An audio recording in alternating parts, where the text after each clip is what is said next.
Welcome again to the Africa Pre-Seed Live.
One, know that everyone's having a hard time fundraising. Like one of the best things one of my investors has done for me is like when it seems like it's dragging and it's not going to happen, it tells me, June, everybody's going through this.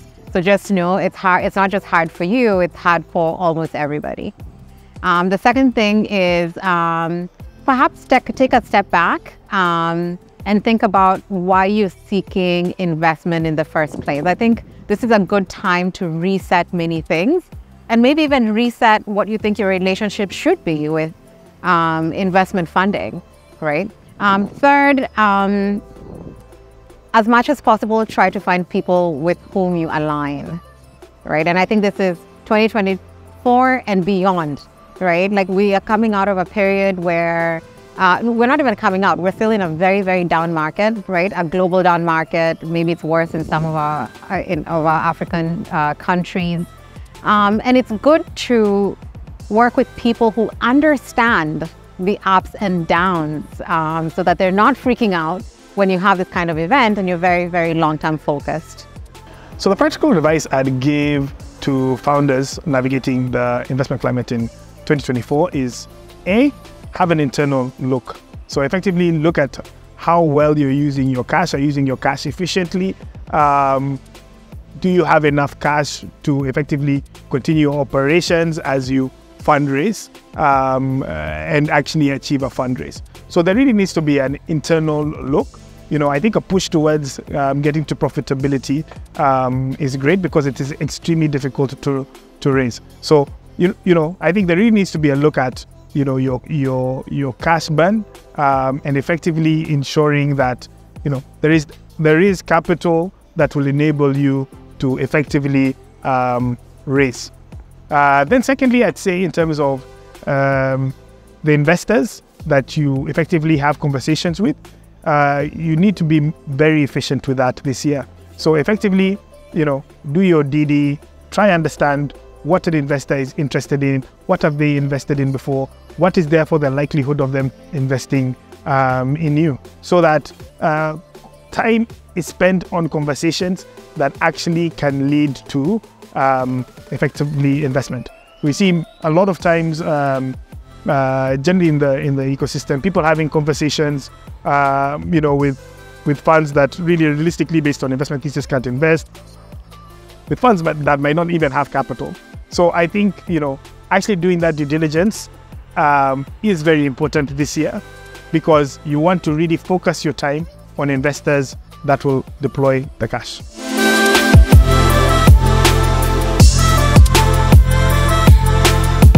So the funding challenge not being spoken about, or it has not been really spoken about, is also the presence of cultural biases, in the sense that you find the source of capital is coming from a certain region, and then you find those people have a way of looking at things that is different from a local founder's way of looking at things. So there'll be a bit of a clash of perspectives. So they will find themselves more inclined to fund people who have similar ideals, not ideals, but similar way of looking at things. And then on that basis, then they can easily have a conversation, and then they can go ahead and make a investment. So some of our African founders, it's not really their fault. It's just because of what it is. The capital is coming from outside. They have a way of looking at things. The owners of capital have a way of looking at things, and then they just have a clash of that cultural biases. So that is something that, of course, exists, but people don't speak about.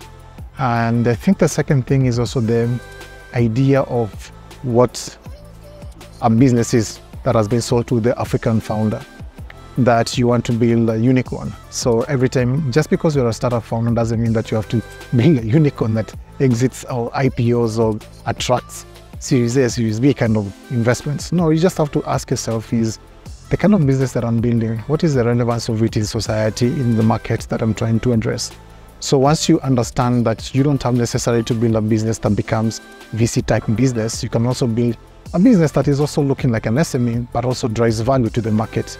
Then on that, once you understand it's all about the market relevance to the opportunity that you're presenting to it, then you can really ground yourself in reality and build a solid business. But it's not just trying to build one type of business. So there are multiple types of business, successful business, that don't have to reflect the VC business. I think the capital holders are also kind of very unsure of themselves.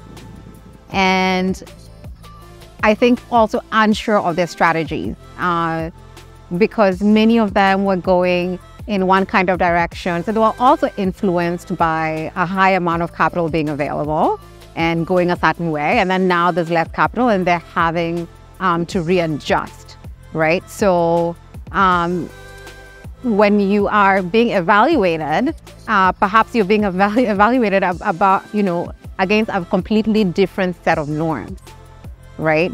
So then it's hard to tell, okay, this kind of feedback, like what does it really mean? Or is it even valid feedback, right? So I think like as a founder, I think it's really important to know what you want. So you're also kind of like not swinging with whatever the current swing is. And so hopefully you can attract the people who are going to be sort of steady, because there's a lot of unsteadiness now.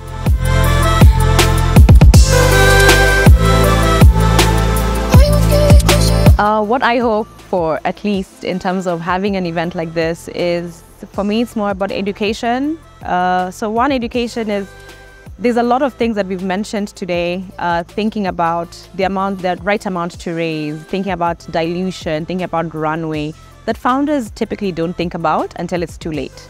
So if we can get founders to start having or being in these rooms where these conversations are being had by other investors, so they can start to think about the psyche of a VC investor and what we're thinking about and what we're looking for. And I want to clarify that it's the psyche of a good VC investor, not someone that's just like throwing money in the ecosystem. So one, it's learning, but it's also, hearing from June's perspective as a founder is so important for investors as well, for us to check ourselves. So it's important for us to also recognize some of the struggles that founders have and how we can be able to potentially self-correct in some cases. So I think it's really learning and hopefully helping us build a stronger ecosystem that's more cohesive, where we have investors and founders coming to the same table, having similar conversation and really seeing eye to eye in terms of how do we want to see the ecosystem grow, evolve, and really scale.